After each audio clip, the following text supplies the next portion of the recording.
you, Terence, now that you are independent, you don't have a promoter at the moment, do you plan to take the Canelo route, which is sort of doing fight-by-fight basis with networks and different promoters, or do you want to, attach yourself with one specific promoter? I don't know. Whatever makes sense for Terence Crawford career. Mm-hmm. That's what I'm looking forward to. But right now, I'm still, exploring my options. Okay. A lot of people were a bit disappointed when we heard that Errol Spence was going to be facing Ugas. Granted, it's a unification fight, so of course it's always great, but a lot of people still want to see you two. Now there really isn't anything holding you guys back, right? So what was your overall opinion, first of all, of it being made? And secondly, you had been independent, so the fight could potentially have been made, no? Well, that fight, was already done before it really got out. Okay. So we already knew about that fight before, the media and everybody knew about it. So, it wasn't a surprise to us. We already knew what was going on. Who do you think wins that fight? I think it's going to be a great fight. I think a lot of people are not giving Ugas, the credit that he rightfully deserves. Uh-huh. And, they're going to be surprised. I still edge, Spence, in that fight. But at the same time, I wouldn't be surprised if Ugas, pulled an upset. How important is it for you, in terms of your career, your legacy, to ensure that the fight between you and Errol Spence does happen? Well, like I said, I want that fight. If it happens, it happens. I've been calling for it for years now. If it don't, it don't. So you're okay if it never happens? Because us fight fans aren't okay with that. The fight fans got to be the ones that push for it. Okay. You got to be the ones that demand it. I did my part. I've done my part since being professional, like going through everybody that they put in front of me. I can't see what I can do different or anymore. If I can't get the Spence Ugas winner, I would love to get the Jermell and Castaño winner. Okay. That would that just got postponed.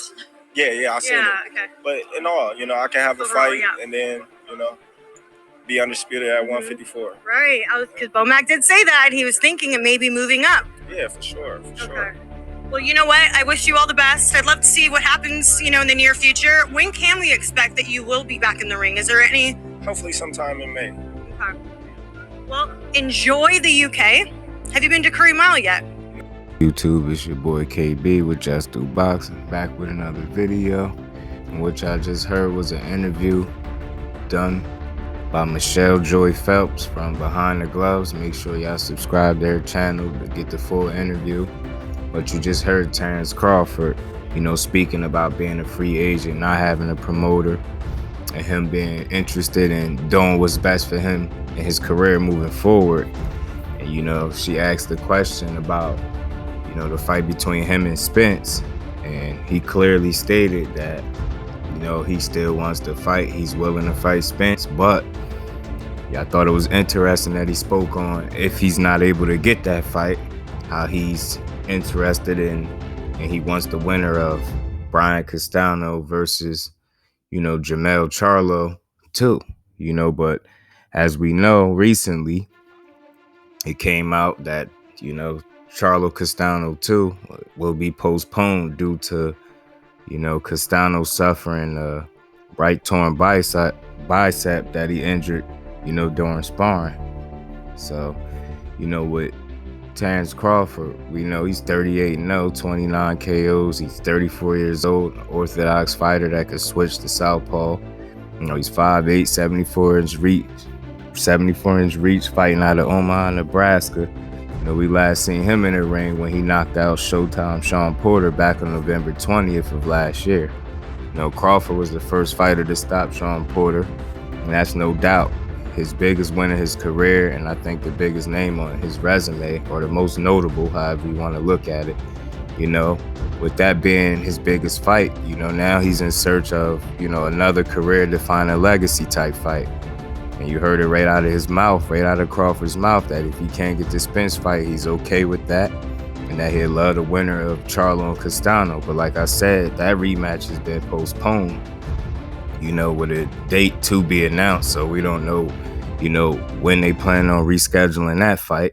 They said it would take up to, I think, 3 or 4 weeks for Castano's injury to heal. So, maybe we hear something in the next few weeks with a date for the rematch. But, you also heard Crawford say, Michelle Joy Phelps asked him when would he expect to be back in the ring. And he said, around May. So my question is, who is he going to fight in May that's going to be worthy of the people's time that the fans will want to see? Like, Spence and Ugas is tied up for April 16th. He retired. He already fought Sean Porter, knocked him out. Sean Porter's retired. Keith Thurman just beat Barrios a couple weeks ago. Virgil Ortiz has a fight coming up. The big names are tied up. So my question is, who is it that he's going to face in May? And May is not too far off from the original rematch date for Charlo and Castano, which was really March 19th. So, with him saying wanting to be back in the ring by May, the big question is, who is he going to fight? The big names is tied up, and they don't have a scheduled rematch. They don't have a date for the rematch as of yet, as far as we know.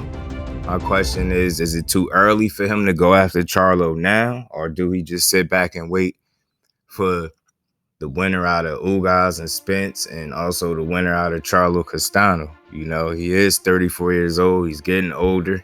Father time is not on his side. It's not saying he's real or old, but, he's getting up there, and, he's just getting older. So at 38 and 34 years old, who is it that he gonna get to step in the ring by May? That, like I said, if Charlo is free and they don't have a date worked out by that time for the rematch, why not go after Charlo now? You said you wanted to fight him, you'll be willing to fight him, so why not go for it now instead of sitting on the shelf or sitting on the sideline and waiting for a potential big fight? Why not try to go get that fight now? Or is it too early? That's my other question. Should he wait, for the winner of Charlo Castano or the winner of Spence Ugas, or should he just, lay it all on the line, move up to 154 and try to challenge Charlo, for his titles? But like he said also in the video, he wants the winner and he would like to be undisputed. And the only way that would happen right off the bat is if he actually fought the winner of Charlo Castano rather than fighting Charlo before that fight, the rematch happens between, him and Castano. But I thought this was something interesting to talk about, man. I just wanted to get y'all thoughts on it. Y'all let me know what y'all think about Terence Crawford potentially, challenging Jermell Charlo for Undisputed if he were to win the rematch whenever that is scheduled against Brian Castano. I think Terence Bud Crawford and Jermell Charlo at 154 for Undisputed would be very big for boxing. And I think it would give Terence Crawford a lot of leverage going into a fight with Errol Spence if he weren't able to secure that fight and just had to move up and face Charlo. I think that would give him a lot of leverage if he were able to beat Jermell Charlo at 154 and become undisputed. Because as we all know, Errol Spence as well has stated that he only has 2 fights left at 147. And my guesses would be he wants to face, he has a scheduled fight, unification bout, 3 belts on the line with Yordenis Ugas. I expect him, and I know he expects to win. And the only other fight at 47 would be Crawford, because he holds the last piece of the puzzle to become undisputed at 147. He holds the WBO strap. So, it's a lot that can happen. A lot of things, a lot of moving pieces. At the end of the day, us as supporters, we want to see the best fight the best. So that's why I thought it was good to talk about this fight, the potential fight, what what is Terence Crawford going to do? Like I said, he mentioned May. So my question is, if not Charlo, and we already know it's not going to be Spence, then who? Who at 47 that's going to be worth seeing him fight in May? You know, but that's just my just due on it, man. I just wanted to touch base with y'all. You know, I thought this was interesting. This interview we did with Michelle Joy Phelps. Again, I'm Behind the Gloves. Subscribe to her channel. Just wanted to get my just due on it, man. I think this is interesting for boxing. I think Terence Crawford versus Jermell Charlo is like a mega fight, definitely another career-defining fight for Terence Crawford, which he's in desperate need of at the age of 34, with only having one truly big fight on his resume, being Sean Porter at 47. So, you know, y'all let me know what y'all think in the comment section. Let me know what y'all think. Do y'all want to see a potential undisputed match between Jermell Charlo and Terence Bud Crawford? Or do y'all want to see the undisputed matchup with Terence Bud Crawford and, Errol the True Spence, if he were to get past, your Danish Ugas on April 16th? So y'all let me know what y'all think. That's my just due on it. Until the next one, I'm out. Peace.